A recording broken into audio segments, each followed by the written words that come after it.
Si vous faites du FPV depuis un moment, vous devez être familier avec le terme d'OSD. Alors OSD, pour les débutants qui nous rejoignent, tout d'abord bienvenue à vous. OSD, ça veut dire On-Screen Display.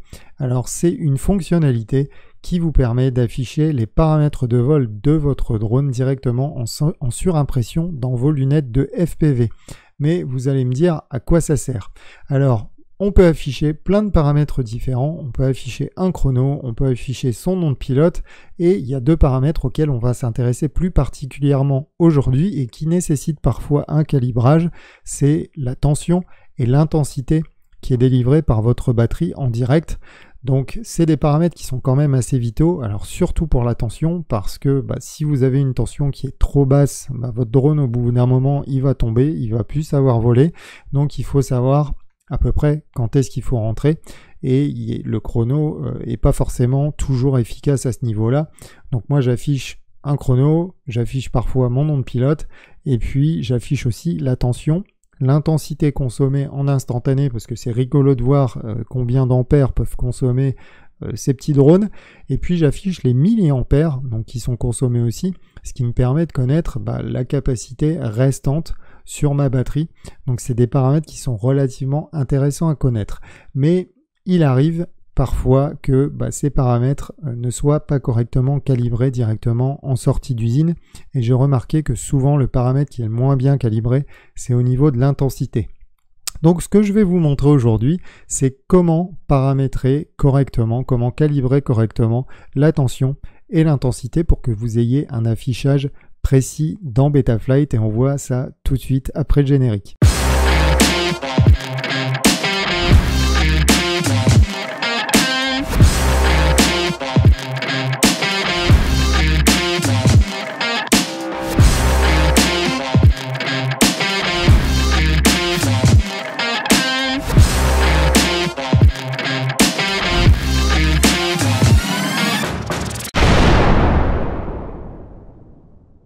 Salut les pilotes, c'est Stéphane, j'espère que vous allez bien, ça me fait très plaisir de vous retrouver sur la chaîne.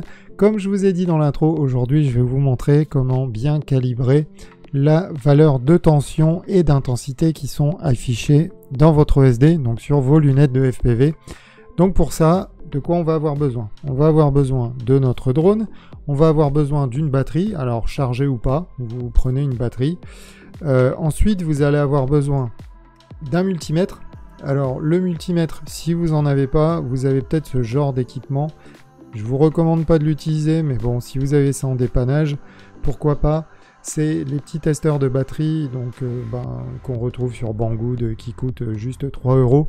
Mais je vous conseille sincèrement d'investir dans un multimètre parce que ça vous servira aussi de faire des mesures de continuité quand vous ferez des recherches de panne et que vous aurez des soucis, que vous aurez de la fumée sur votre drone. Et tout ce genre de trucs un petit peu fun.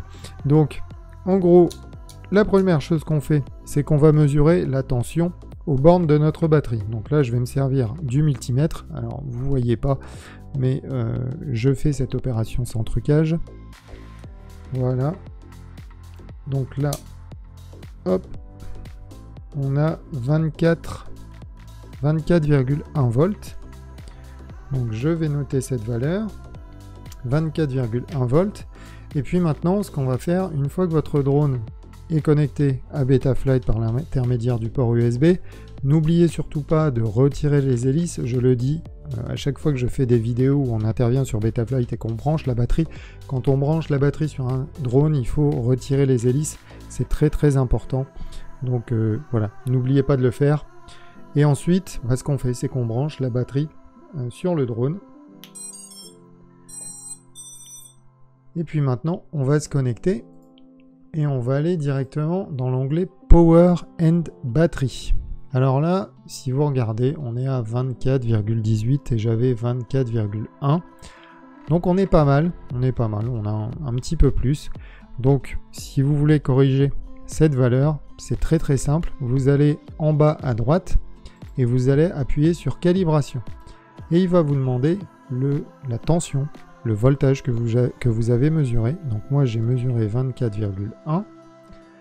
L'intensité, on s'en occupe pas parce que voilà, il y a une méthode pour le faire, mais moi je la trouve super dangereuse et je vais vous montrer comment faire autrement et puis ça marche tout aussi bien en général.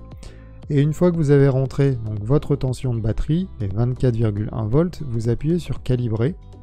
Donc là, il vous dit qu'il va changer donc l'échelle, la scale, qui va la mettre à 107. Donc vous lui dites appliquer. Et ensuite, si votre valeur donc, qui est ici n'a pas changé, c'est parce que vous n'avez pas appuyé sur save. Donc on va appuyer sur sauvegarder. Et là, normalement, voilà, on est un petit peu mieux. Alors on est à 24,1, 24,2. Donc là, on est pas mal. Donc au niveau donc, de la tension, du voltage, c'est réglé et maintenant on va passer à l'intensité. Donc maintenant on va s'occuper de calibrer l'intensité. Donc pour calibrer l'intensité, on va faire une première chose, c'est qu'on va aller dans l'OSD. Et dans l'OSD, il va falloir, on va afficher la tension de notre batterie, parce que là, on va aller faire voler notre drone, donc c'est important de connaître quand même la tension de notre batterie en vol. Donc voilà, vous voyez, moi j'affiche la tension par élément, donc c'est une moyenne qui est calculée, et puis la tension totale de la batterie. Donc on pourrait tout simplement se limiter à l'une des deux, mais bon voilà, je préfère avoir la tension par élément, comme ça je sais qu'à 3,5 V, il faut que je revienne me poser. Et puisque vous allez aussi afficher, alors ce ne sera pas une info qui sera précise pour l'instant, mais il faut l'afficher quand même, c'est les milliampères que vous avez consommés. Parce que ça va nous servir de base de calcul pour correctement calibrer donc l'intensité consommée par notre batterie et puis sur le drone. Donc une fois que vous avez affiché tous ces paramètres, vous n'oubliez pas de cliquer sur Save. Et puis là, maintenant, ce qu'on va faire, c'est qu'on va aller au terrain. Mais avant d'aller au terrain pour voler, on va repérer nos batteries. Donc là, vous voyez, je les ai repérées 1, 2 et 3. Ensuite, vous mettez le matériel en place, vous montez, vous démarrez le drone, vous faites votre petit vol et puis quand vous arrivez à 3,5 volts, vous commencez à revenir, mais vous gardez bien à l'œil l'intensité que vous avez consommée. Donc c'est ce que je vous ai montré tout à l'heure, c'est-à-dire les milliampères qui sont là. Et quand vous désarmez, parce que normalement ça va plus s'afficher, alors ce que vous pouvez faire aussi, c'est afficher les milliampères consommés, donc dans le post-flight statistique, je ne sais pas où ils sont... Est-ce qu'ils sont batterie milliampères used? Voilà, c'est ici. Donc les milliampères consommés. Comme ça, quand vous désarmez, il va vous mettre un récap et il va vous mettre le nombre de milliampères que vous avez consommé. Donc si c'est la batterie 1, vous prenez un petit bout de papier, vous mettez batterie 1 et j'ai consommé, je sais pas, 500 milliampères on va dire. Et vous faites de même pour les batteries suivantes. Donc batterie 2, 500 milliampères, batterie 3, 600, enfin moi c'est des 550, donc vaut mieux pas que je consomme 600 milliampères. Alors c'est possible que vous ayez une valeur à 600 milliampères parce que si c'est mal réglé, il peut vous indiquer une valeur supérieure. En tout état de cause, notez bien ces valeurs parce qu'elles vont nous servir pour la calibration de notre ampèremètre juste après. Donc moi je vais aller faire mes petits vols et puis quand je reviens, je vous montre la suite pour pouvoir correctement calibrer cet ampèremètre. Donc une fois qu'on a fait nos vols et qu'on a noté les milliampères consommés par chaque batterie, ce qu'on va faire c'est qu'on va tous les additionner et diviser par le nombre de batteries qu'on a utilisées. Donc pour ce qui me concerne, j'ai utilisé 3 batteries de 550 milliampères et puis la quatrième batterie c'était une batterie de 1100 milliampères. Donc j'étais sur par exemple la batterie numéro 4 qui était de 1100 milliampères, j'étais à 3,5 V et mon OSD m'indiquait que j'avais seulement consommé 423 milliampères, ce qui veut dire qu'effectivement là on est vraiment sur une échelle qui n'est pas correcte. Donc c'est pour ça que ce tuto existe. Donc en gros, là ce que vous allez faire, une fois que vous avez noté vos 4 batteries, vous allez faire le total pour les 4 batteries. Donc moi ça me fait un total de 1235 mAh. Et puis je vais faire une moyenne. Donc après vous pouvez faire plus de vols et puis affiner au fur et à mesure. Mais l'opération sera exactement la même. Donc là j'ai divisé mes 1235 mAh par le nombre de batteries. Donc ça me fait 309 mAh. Donc ça c'est la moyenne consommée, c'est la moyenne qui a été affichée dans l'OSD. Et puis ensuite sur la page suivante, on recharge les batteries. Donc là, vous allez utiliser votre chargeur et normalement, sur votre chargeur, vous avez en fin de charge et puis même en cours de charge, les milliampères qui sont réinjectés dans la batterie. Donc là, il faut bien noter pour chaque batterie aussi le nombre de milliampères que vous allez réinjecter. Donc pour la batterie 1, j'ai réinjecté 579 mA, pour la 2, 546 et ainsi de suite.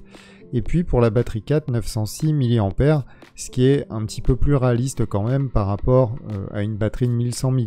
Alors pour les autres batteries, vous voyez, je suis allé, j'ai l'impression, un petit peu loin. Mais en tout cas, voilà, le total fait 2666 mA. Et c'est la même chose, on fait une moyenne. Et ça nous donne donc 667 mA, donc en moyenne pour nos 4 batteries. Et sur la page suivante, et ben ce qu'on fait, c'est qu'on va recalculer la nouvelle échelle. Donc là, c'est un petit calcul qui est très facile à faire. Donc la nouvelle échelle, en fait, elle est égale à l'ancienne échelle. Donc l'ancienne échelle de Betaflight, vous allez la trouver donc sur la page batterie, Power and Battery. Et là, vous allez sur l'Amperage Meter. Et ici, l'échelle est à 400. Donc on va utiliser ce chiffre, on va utiliser 400. On va multiplier ça par, entre parenthèses, les milliampères qu'on avait dans l'OSD, qui sont de 309, et on va diviser ça par les milliampères qu'on a remis au travers du chargeur, donc 667, et ça nous fait 185. Donc la nouvelle échelle, c'est 185. Donc là, on n'a plus qu'à retourner sur Betaflight, on tape 185, on fait sauver, et puis bah là vous allez pouvoir refaire des vols et vous vous apercevrez que votre consommation en milliampères et puis aussi alors la consommation en milliampères de la batterie et puis la consommation instantanée donc qui là est en ampères sera un petit peu plus réaliste que ce que vous aviez à l'origine. Donc peut-être que vous n'aurez pas besoin de faire ça, mais moi en tout cas j'en avais besoin parce que vous voyez on est passé d'une échelle de 400 à une échelle de 185, ce qui veut dire qu'il y avait vraiment une grande différence. Voilà les amis, cette vidéo est terminée, j'espère que vous aurez appris plein de choses. Si c'est le cas, comme d'habitude, n'hésitez pas à mettre un petit pouce, un commentaire et puis bien sûr à vous abonner à la chaîne. En attendant, et comme d'habitude, je vous souhaite de très bons vols et puis je vous dis à très bientôt, ciao.